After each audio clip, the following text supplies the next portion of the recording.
A raging inferno stretching 3,000 miles. If you imagine 10,000 Hiroshimas going off, that's probably what this would have been like if you had something that devastating. An entire continent swallowed by a cloud of dust. It's an apocalypse, basically. It's, everything that you've known your whole life, has been torn apart. Could a comet have unleashed an ancient megastorm that swept across North America and killed off nearly all life on the continent? It would have been sort of end of a world sort of scenario for those people. And could it happen again?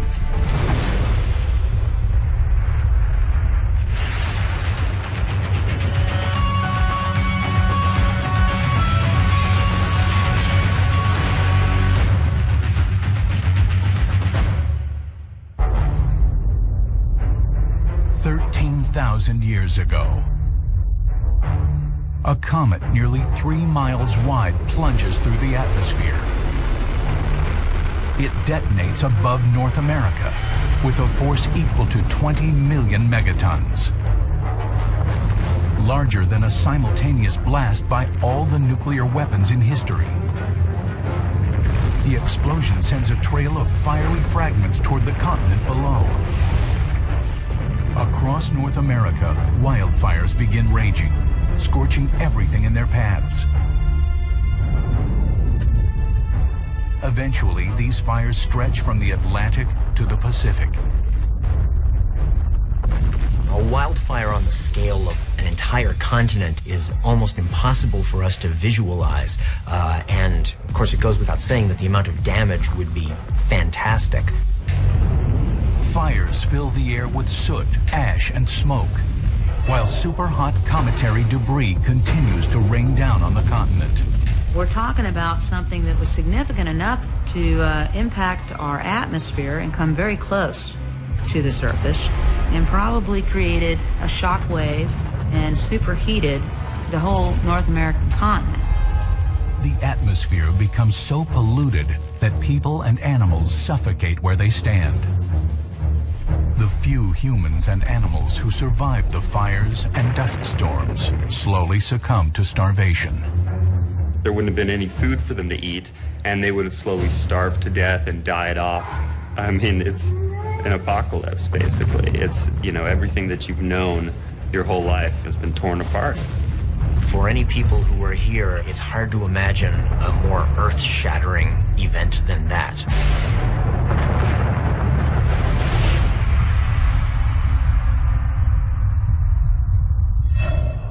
If a comet did cause these fires and dust storms, it would be responsible for one of the largest extinction events in the history of the world.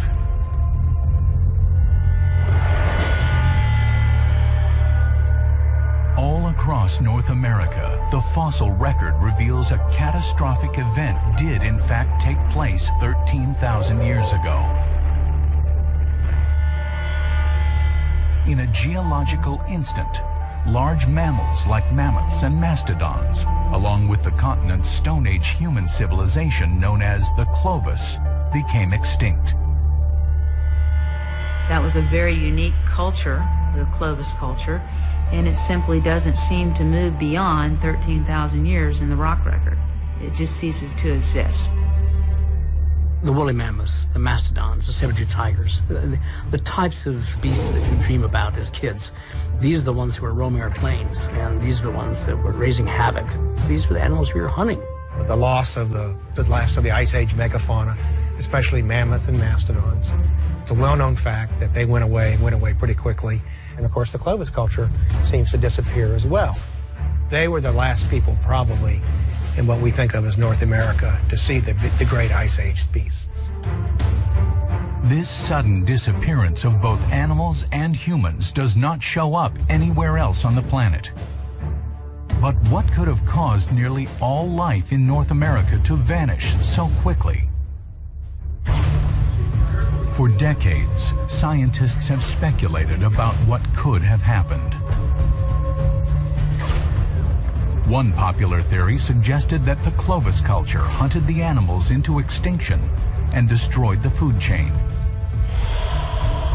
Other scientists argued that a massive plague may have killed off both humans and animals. Or possibly a severe climate change plunged the Earth into an ice age. Natural forces can be tremendously destructive and probably have caused most of the mass extinctions in the past. We're tremendously influenced by events outside of the Earth, and that always we should keep in mind. We're under the influence of planetary forces, and some of those kind of appear out of the blue, kind of big accidents. No hard evidence has ever been produced to conclusively prove what actually happened in North America 13,000 years ago. Then, in 2007, a new theory was proposed. It suggested the trigger for this continent-wide catastrophe didn't come from Earth at all, but from space, in the form of a comet. A team of scientists from institutions all across the United States argued that a comet exploding upon entering the Earth's atmosphere was the most probable explanation. They believed the blast and debris from the comet could have set off massive fires and dust storms. This would explain the sudden disappearance of virtually all life on the continent. They called the potential extraterrestrial body the Clovis Comet, for the culture it devastated.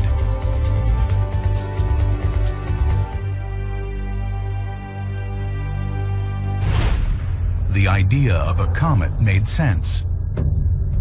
After all, comets and asteroids have been a constant threat since the dawn of time. Comets smack into the Earth, they almost certainly have. Comets probably delivered much of the carbon-based materials and at least some of the water that allowed life to form some 3.9 billion years ago. So we owe our very existence to them. They would punctuate evolution, allowing only the most adaptable species to evolve further. Hundreds of comets and asteroids hurtle into the Earth's atmosphere every year. Most burn up or explode before they reach the surface. You have to realize, when you think about these threats, we have an explosion in the atmosphere caused by an impact that's about double the size of the bomb that was dropped on Hiroshima every year. So when you realize that, and the fact that we're sitting happy, having dinner, going to parties, going to school, that's a part of our daily life. Yet this is happening somewhere on the Earth every year. Throughout history, some of these comets and asteroids have changed the Earth in violent ways. 65 million years ago, a comet or an asteroid took out the dinosaurs, allowing the more adaptable mammals to evolve further and more easily. So we owe our very existence and our position atop the food chain to a comet or an asteroid that took out our principal competition some 65 million years ago. Not only did you have a giant impact event, but you also had a big shock heating of the atmosphere, and there was a significant fire. As recently as 100 years ago, a comet was responsible for massive destruction. In 1908, a comet entering the atmosphere exploded in midair 5 miles above the Tunguska River in Siberia. The blast released energy greater than a 10-megaton nuclear explosion, about 1,000 times that of the atomic bomb dropped on Hiroshima. It literally exploded about 5 miles above the surface of the Earth, blasted out, literally leveled the trees, except right below the point of explosion. There are people who were thrown off their feet, reindeer that were burned, trees literally had the fur just simply ripped right off of it. And they laid down as if somebody had played with their Tinker Toys. It was an amazing event. And there were people who were killed, largely by aftermaths of this. This is the model that we have that would keep us up at night of something coming from space. The stunning devastation wreaked by the comet's explosion can be seen here in these pictures of the Siberian forests. More than 80 million trees scorched and flattened over hundreds of square miles. When Tunguska came in, it ran into our atmosphere. Our atmosphere acted as a brick wall. So instead of colliding with the Earth and exploding at that point, it actually collided with the compressed atmosphere. Kind of like imagining above-ground nuclear explosion without all that radioactivity. We're now dealing with the equivalent of a fire hose coming down on Earth at the same time we're having a shock wave traveling across the surface.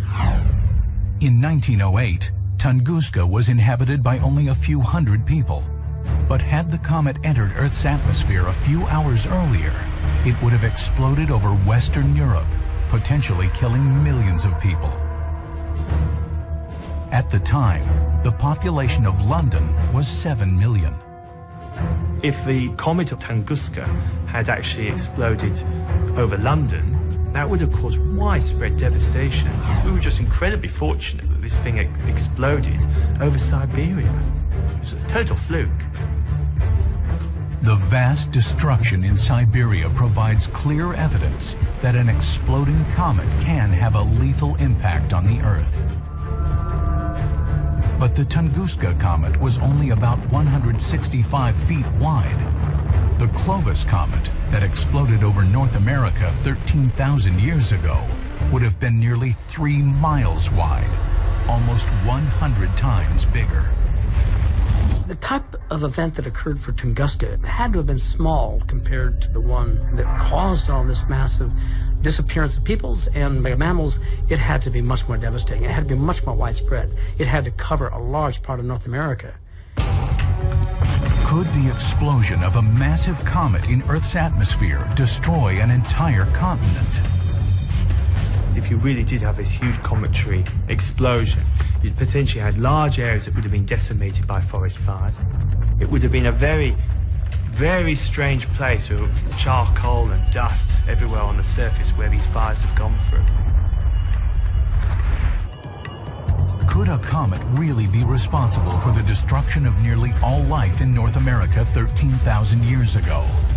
The search was on for evidence that could definitively link a comet to this continent-wide disaster. Scientists began their search by looking back at an astounding discovery made in 1966. Buried in the geological record from 13,000 years ago is something strange. A 2-inch thick layer of black fossilized rock. The same bizarre layer is found at Clovis sites, stretching from the Carolinas to California.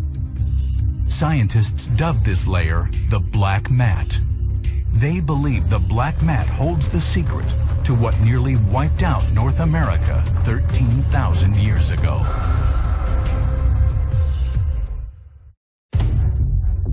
"13,000 years ago, nearly all life in North America was destroyed in one massive event. Large animals like mammoths and saber-toothed tigers were killed off. Even the earliest Americans, known as the Clovis culture, were wiped out. Their fossils, tools, and all signs of life stop appearing at one moment in the geological record. The decline of the Clovis culture marked the end of human occupation of North America. It would be perhaps a century before humans set foot on this continent again. What archaeologists call the Clovis people would have been those humans that were pretty widespread in what we now know as the United States around 13,000 calendar years ago.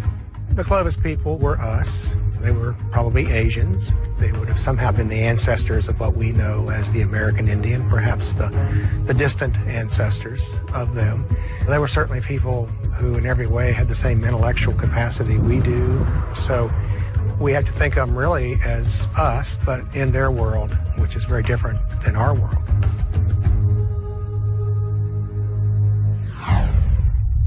But what would be powerful enough to kill an entire continent? It's difficult to imagine how you can kill a continent. It really is. And this is the difficult part about the hypothesis. Theories about what happened 13,000 years ago abound. Scientists have suggested massive climate change, a continent-wide plague, or even a disruption in the food chain as possible scenarios. But none of these has been proven. It's been a puzzle for some time. I think that the idea that climate would have been the culprit has been sort of perhaps intuitively obvious to many geologists and paleontologists who've observed the changes in life over many millions of years. Scientists had puzzled about this for a long time. You know, there was suggestion that there was a pandemic disease that wiped these animals out. No evidence for it.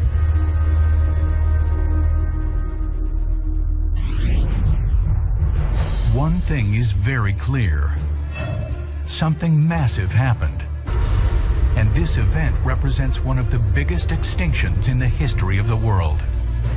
In 2007, a new theory was proposed, that a comet exploded in the atmosphere and triggered a series of events that destroyed animals and humans.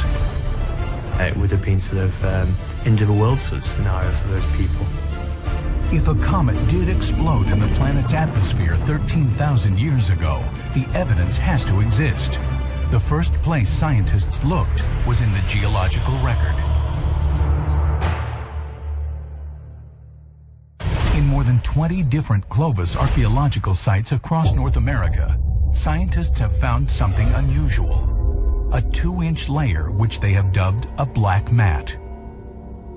The unusual sediment dates to approximately 13,000 years ago, suggesting this layer could be tied to the extinction event. Beneath the black mat, mammoth bones and artifacts of the prehistoric Clovis people are found. Just above the black mat layer, few signs of humans or animals. The telltale signs we do have at that boundary, at that time, these hints that something went on, and these hints include fine debris that was spread over the area. There was a layer where there were largely where all the mammals disappeared, and then there was this massive burning. Could there also be physical evidence of a comet in the black mat?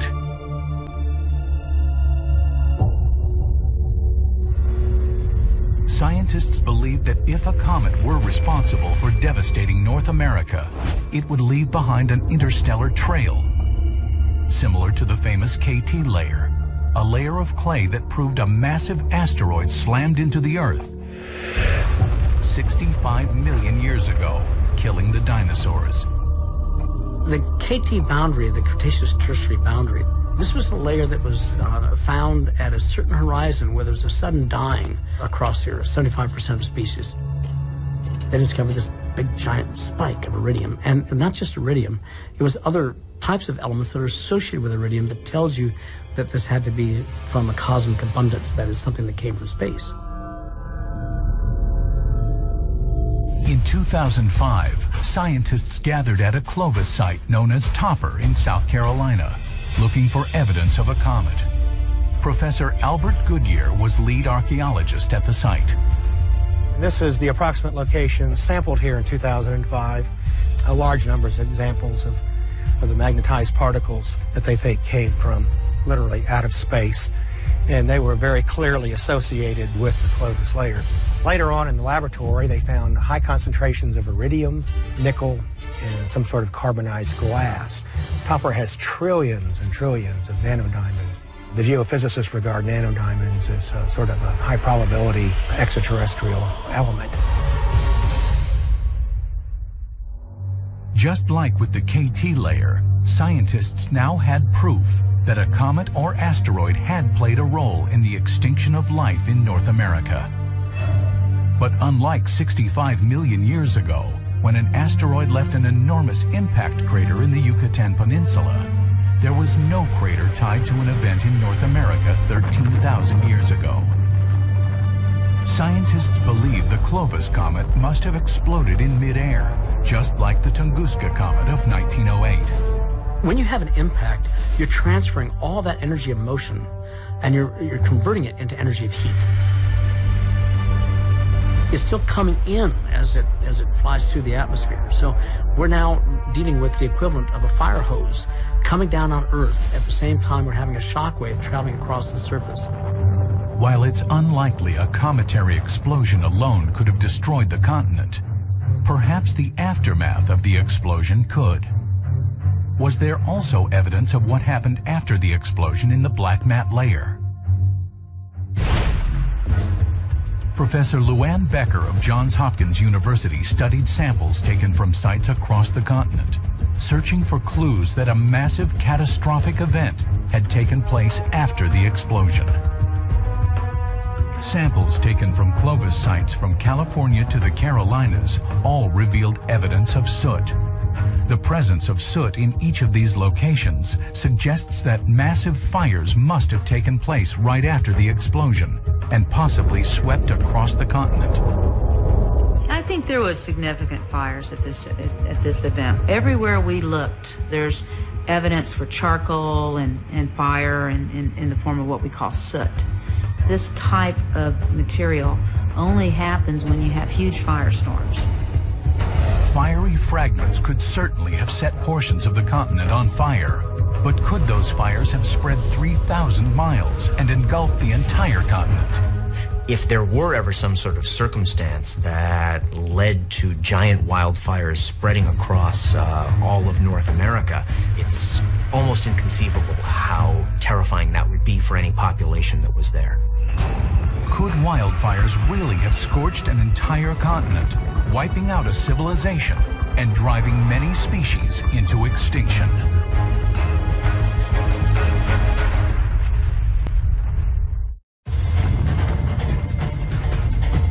"13,000 years ago, a comet 3 miles wide explodes over North America. The massive shockwave sends fiery fragments raining down on the continent below. Could wildfires have set the continent ablaze and led to the extinction of almost all animal and human life?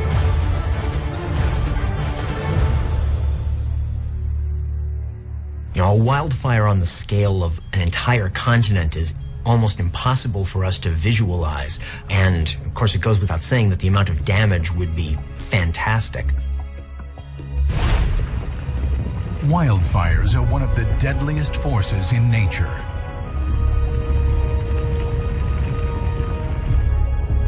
Leaping rivers, ravaging grasslands and forests, they consume everything in their paths when propelled forward by high-speed winds. But would they be capable of sweeping 3,000 miles across an entire continent? A hurricane, will be over in a day, day and a half. An earthquake is an instant occurrence, of course, and then you have to deal with the fallout. But fires truly are perhaps the most unpredictable of all the natural disasters out there, and so you don't know what's going to happen to you. It's so clearly unhuman. Nothing is living there. I mean, everything flees in front of a fire. Animals, birds, everything. And that's a sense of the place that no one wants to be.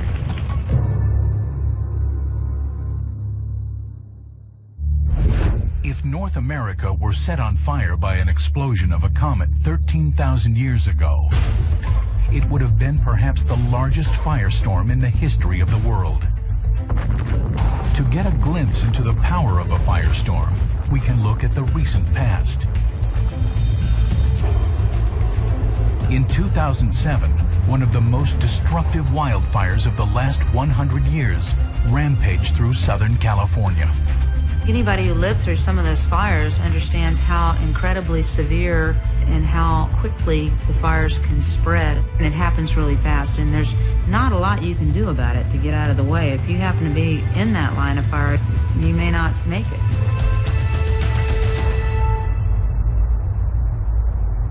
What makes wildfires so frightening is that they move incredibly fast. They move faster than firefighters can keep up with them. Sometimes in really serious situations, they move faster than people can escape. And it's the wind that's doing that. With Santa Ana winds exceeding 100 miles per hour and fanning the flames, the California wildfires stretched more than 150 miles from San Diego to Malibu, devastating more than 2,000 homes and triggering the evacuation of nearly 1 million people. A fire that size, you can't put it out. You need a hose the size of Los Angeles to put this out yourself. It's like a furnace. For people who were living in these areas, they could sense it when it was close, visible to them. They could feel the heat. They could see the smoke, and so it's an overwhelming sound as well. It's something that they say, is like nothing else on Earth.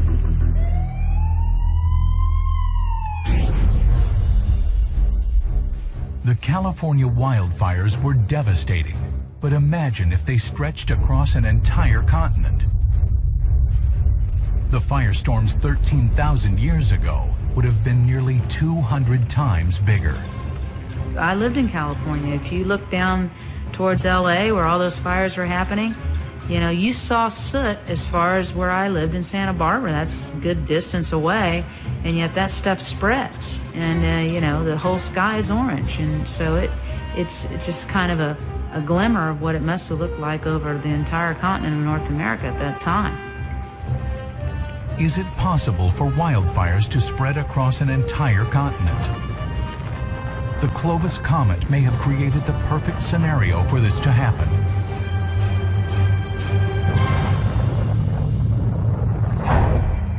The remnants of the Clovis Comet would have sent fiery fragments raining down over large parts of North America. This massive amount of debris easily could have generated huge wildfires. And at the time, much of North America was covered in forests and vast grasslands, material that would have been primed to burn. When you go back, say, about 13,000 years ago in North America, that Paleolithic period, North America looked a lot like what Africa looks like today. The shockwave also sent out in the wake of the comet's explosion would have sent hurricane-force winds racing across the continent at hundreds of miles an hour, 10 times faster than the powerful Santa Ana winds of the 2007 California wildfires. These winds would have helped fan the flames into a continent-wide inferno. Once you get a significant amount of fire going and you have the right kind of winds blowing, then that's when it becomes dangerous. The stronger the winds, and these winds were incredibly strong, all of a sudden it's like a long-distance flamethrower. The comet would have unleashed the largest firestorm the world has ever seen. If we really did have that kind of big wildfire in North America, for any people who were here, it's hard to imagine a more earth-shattering event than that.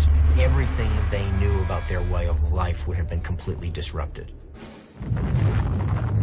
Those people and animals not caught in the fire or suffering from smoke inhalation would have had nowhere to go and nothing to eat.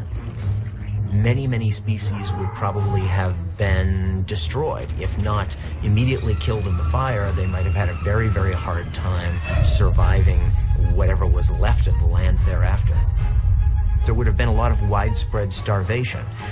It might not have led to the extinction of all of those people, but they were forced to come to grips with a very radical change of life. You've left behind a pretty destitute situation. For those animals that have survived, they're going to immediately be affected by what's happening with their ecosystem.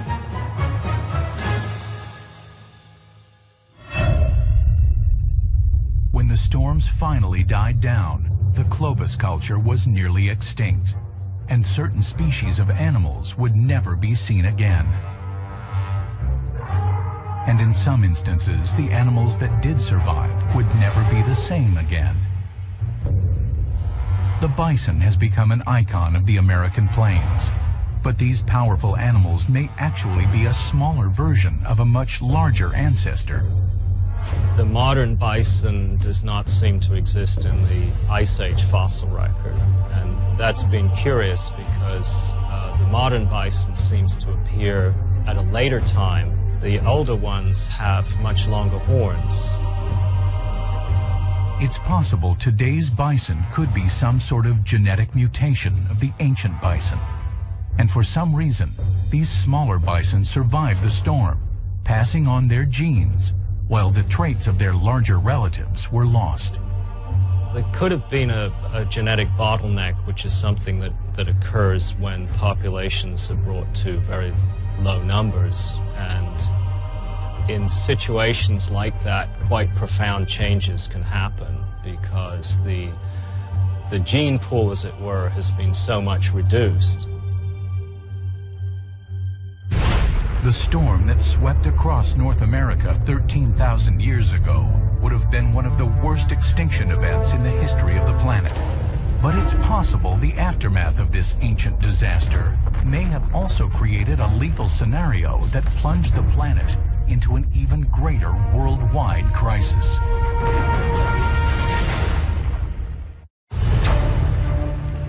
13,000 years ago, a comet may have been the trigger for one of the most destructive events in history. Exploding high in the atmosphere, burning cometary debris would have rained down on North America, triggering wildfires that stretched across the continent. It's a splatter effect. The fires with these huge air bursts, destroying perhaps vegetation and landscape, putting perhaps soot in the atmosphere. But it may not have been fires stretching for thousands of miles that was the most lethal aftermath of this comet.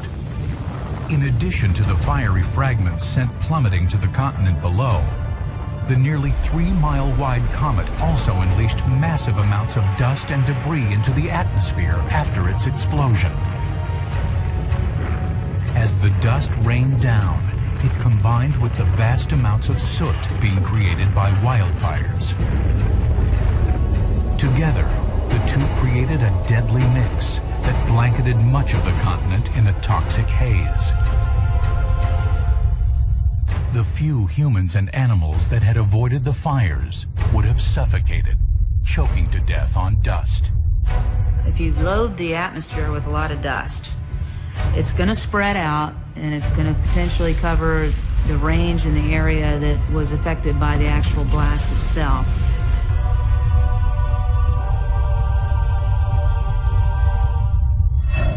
Buried in the fossil record at Clovis sites stretching from northern Canada to southern California is evidence of identical dust particles, suggesting that this lethal cloud literally blanketed the continent.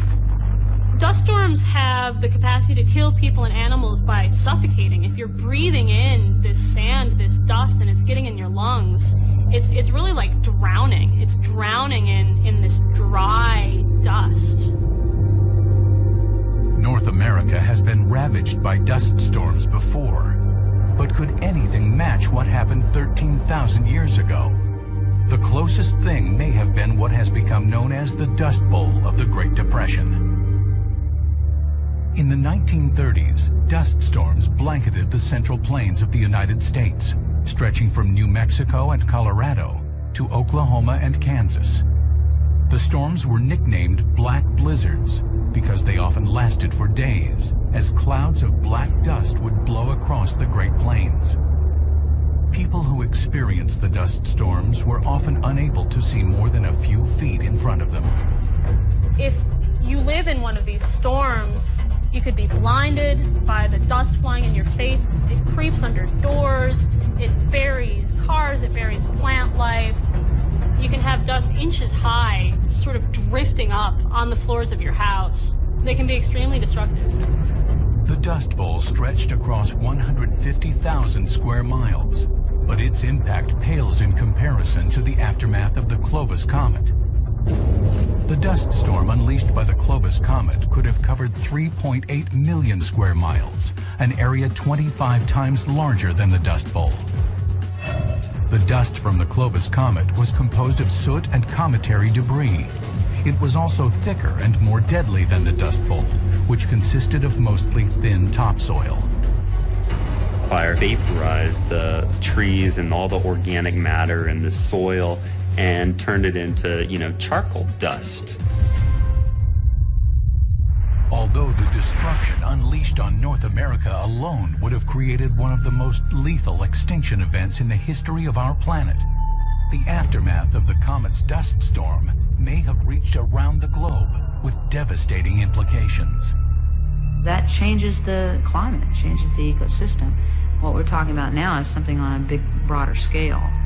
When you darken good portions of the Earth for weeks at a time, it eventually will have its effect on all parts of the ecosystem. The amount of soot being thrown into the air might have had global consequences for how much it might have cooled the Earth during some of this time. Even people who would be living far, far away from the site of this comet impact could still be affected by it because of the amount of dust that would be thrown up into the air. That dust would spread around the Earth in many cases, and it would shut out their sun. They would suddenly find temperatures plunging. It would be a terrifying experience. Globally, the amount of dust and soot mixing in the atmosphere might have blocked out the sun, causing temperatures to drop. You're going to block sunlight, you're going to cause some cooling, you're going to change the weather patterns and potentially cause thunderstorms, and the whole dynamic is changed by the presence of the dust particles. And so that changes the climate, changes the ecosystem.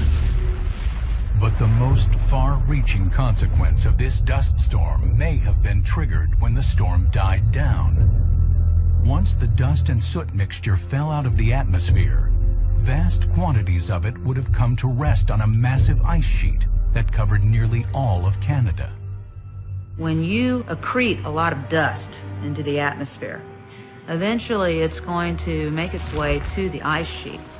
And so you're going to go from what is a white ice sheet to parts of the ice sheet that are going to be covered with dark material. And that's going to change the response of sunlight. It could cause some significant melting. As the darkened ice sheet increased absorption of sunlight, it began melting at an accelerated rate.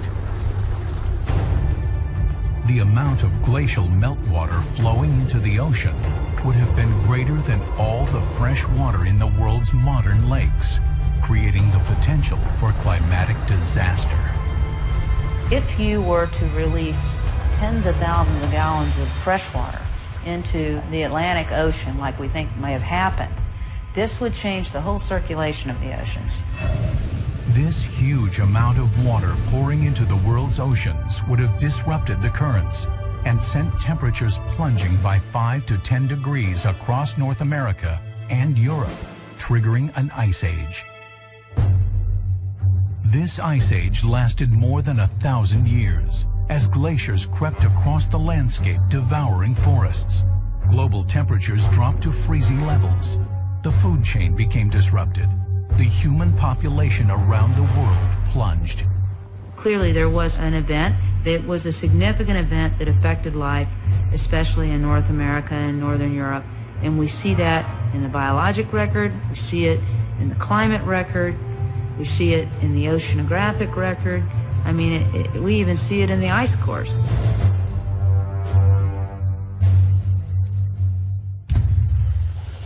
The idea that the Clovis comet killed off nearly all life in North America and triggered a global ice age has been met with some skepticism.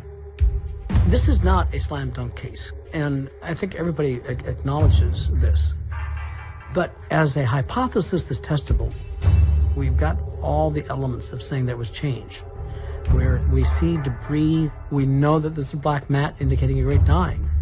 But all these are only indicating the fact that we had change, that is, a climate change. So the issue is what caused the climate change and what those processes are.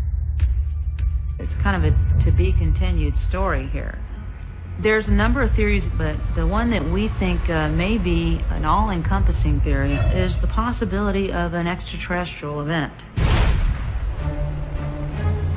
As scientists continue to search for the exact answer to what caused the mass extinction 13,000 years ago, the fact remains that from the beginning of time, asteroids and comets have collided with our planet, causing unimaginable devastation. The questions for us are, when will the next one hit? What happens when it does? And can anything be done to stop it? The explosion of the Clovis comet 13,000 years ago may have triggered one of the worst disasters in the history of the world. Massive wildfires and dust storms engulfed North America and drove much of the continent to the edge of extinction. Could this happen again? Could another comet unleash death and destruction? We can't necessarily tell where the comets are coming from. We just know that they are there. The question is, can we defend ourselves against the next big one? We're not there yet. I think we still have time to figure this out. But I think we have to figure this out. It's not for the ones that are going to cause a bad day. We're talking for the one that's going to cause a bad world. It's not a question of if another comet will plunge into the Earth's atmosphere. It's a question of when. More than 5,000 comets and asteroids have been discovered by scientists roaming throughout our solar system. Most are small and would simply burn up on entering the Earth's atmosphere. But more than 700 of them are over a mile in diameter, large enough to unleash significant damage if just one impacted the planet or exploded in the atmosphere. They almost have their own engine in them. They're almost like living. And if they stay back where they're supposed to, we're safe. It's when they begin to approach and they get on this freeway heading toward the Earth that we have to worry that we're on the on-ramp with them as well. An object that is a few kilometers in extent would cause an explosive event on the Earth's surface that would dwarf the entire nuclear arsenal of the countries on the Earth today. What if a comet detonated over North America today? If one similar in size to the Clovis comet exploded over an American city like Boston, the damage would be devastating, dwarfing any possible man-made attack. If it just exploded as an airburst, it would fry Boston, basically just destroy it. There wouldn't be really much left at all. A bit of rubble would have been sort of end of the world sort of scenario for those people. The city and surrounding area, which is home to more than 4 million people, would almost instantly be left in smoldering ruins. Fiery debris would ignite wildfires across New England. If the fires could not be contained, they could rapidly spread across the land, threatening New York, Montreal, Philadelphia, Washington, D.C., and the entire North American continent. Not only would uncontrollable wildfires be devastating, but the massive amounts of soot and cometary dust that would be swept into the atmosphere and land on polar ice caps could accelerate the process of global warming many believe is already underway. It could be a lethal scenario for people around the world as the oceans reclaim thousands of miles of coastline. We're just starting to wake up far more to the fact that comets are far more frequent than we've been led to believe. But what if a large comet were on a trajectory to hit the Earth? Is there any way to prevent it from unleashing massive destruction? Today, NASA is tracking many of the more than 5,000 objects roaming our solar system. NASA's goal is to find any threats in space well in advance of potential contact with Earth. If we find an object, either a comet or an asteroid, that is on an Earth-threatening trajectory, we have the technology to deal with it if we find them early enough. All we have to do is slow it down or speed it up just by a millimeter per second or so that in 10 or 20 or 30 years, when it was scheduled to hit the Earth, it wouldn't. The possibility that NASA could nudge a comet just a millimeter left or right off its trajectory so it misses Earth and avoids another catastrophic event sounds like pure science fiction. Yet in July of 2005, NASA scientists proved they could do just that with Comet Tempel 1. We actually ran into that comet with a spacecraft. Team, we got a compliment. Slowing it down just a bit so that we actually changed its orbit. Comet Tempel 1 was not on a collision course with Earth, but NASA's success at altering its orbit showed that scientists have the potential to move disaster out of our path. Astronomers are watching for these objects that are heading toward the Earth or could head for the Earth. You know, it's very gratifying to know that we can map these objects and we know what their orbits are, we know where they're going to go in the future. The real problem is that do we have all of them? Have we tagged every one of them? And are there events that could occur in this asteroid belt that could send more stuff our way? And that's what we don't know. And then the question is, can we defend ourselves against the next big one? Scientists continue to scour the skies looking for the next threat that might strike North America. Only by watching the stars can we tell when the next comet might be on a collision course with Earth.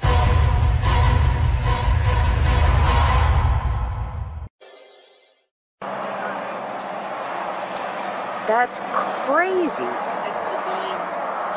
Follow it. And you can totally see the distinction in the camera, too. I can only follow it up this far before it starts blending in, but... I can see it through the screen. Just a little bit. It's starting to get... It's starting to...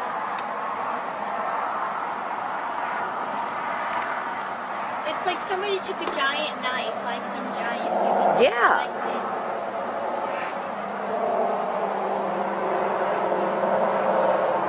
It's a little darker blue there. Yeah.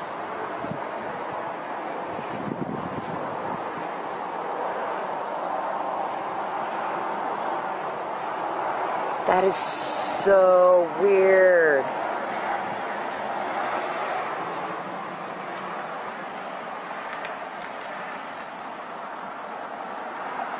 Yeah, and it just slices through everything. Why is it blue? It's a rainbow. But it's something to do with light and all that crap you can't see on the camera. It's like a blue rainbow. I bet you that's what it is. The blue spectrum. Maybe there's pollution and we can't see it. Crazy.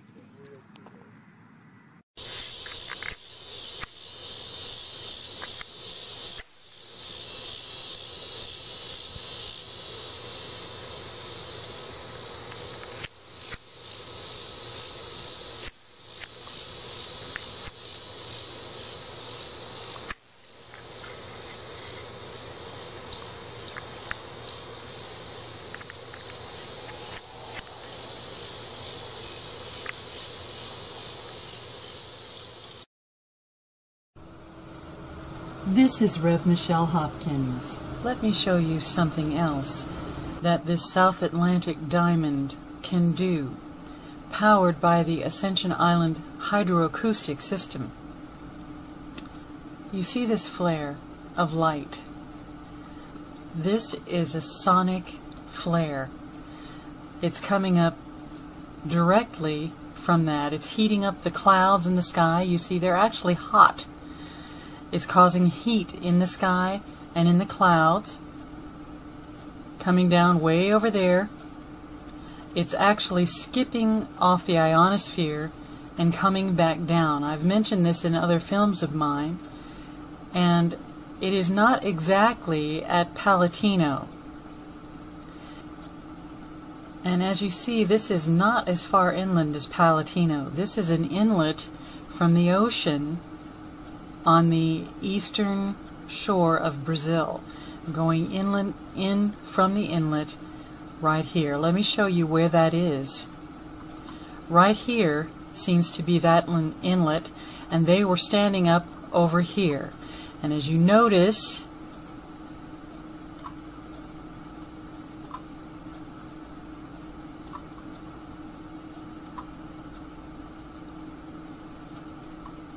the southern arm of the Ascension Island hydroacoustic system, that diamond is right here, just east where they said it was. Now let me let you see what that flare hitting the ionosphere and being projected down from that ionosphere looks like from the International Space Station. Here is ISS capturing images. Now you see this light that is coming up to the atmosphere and stopping at the atmosphere. It's because it's being bounced from below on the ground or in the sea. It's hitting the atmosphere and it's moving the clouds, but even though it has even though it excites the clouds and causes the clouds to part from its way, it goes back down into the atmosphere. It goes back down to the earth. Let's see what that looks like when it hits the Antarctic. You see this area that sound energy is causing the metal particulates and the ice and so forth to become incandescent. That sound is actually separating those clouds just like it did when it hit the ionosphere. That's what you're seeing, the separation of those clouds. Now, why are they doing that in the Antarctic? For the same reason they're doing it to Greenland and the same reason they're doing it to the Arctic, to melt the ice. It's all, whenever you wonder what in the world the PTB is doing, the powers that be, follow the money. Where is the money? What they're doing is, and there's documentation to this, I will try to put this documentation in the comment, in the description of this video. The documentation is the drive to drill for oil in the Arctic, in the Antarctic, and in Greenland. In the process, they're going to do their very level best to tax each and every one of us as much as they possibly can for our green, for how green we live our lives. For every breath we take, we're going to be taxed for that under the guise of global warming, for our carbon footprint. And the whole reason that these Antarctic and Arctic and ice shelves are melting is because their TTAs are heating them. They're superheating them and causing them to melt. In so doing, we're being told that the sea tides are rising. That's to be expected somewhat. I don't think they're going to rise as much as the powers that be believe they're going to rise. But when you have things like tsunami creating machines, who needs higher rising tides? You can just create the rising yourself. Psalm 73 says, "You guide me with your counsel, and afterward you will take me into glory. Whom have I in heaven but you? And earth has nothing I desire besides you. My flesh and my heart may fail, but God is the strength of my heart, and my portion forever. Those who are far from you will perish. You destroy all who are unfaithful to you. But as for me, it is good to be near God. I have made the sovereign Lord my refuge, and I will tell of all your deeds." I have some things to tell you, my friends. I've been receiving many, many death threats. Satanists have come on my page and written incantations and commanded people who were watching my videos and reading my comments to profess Satan and to reject God and Jesus. I've had people telling me on my page that they will be so glad when we Christians are taken away to FEMA camps and beheaded with guillotines. As God is my witness, these things have been coming against me on my pages and in my messages. I've been attacked from all sides, but I'm here to tell you, God is my refuge. Someday I will be with Him. I've learned many, many terrible things, and one day I may lose my life as a result of it, but I will not stop sharing the truth. As a watchman on the wall, I have to blow the trumpet in Zion People have to know, people have to hear, and I will not stop until the Lord says to me, "Come home, my precious daughter."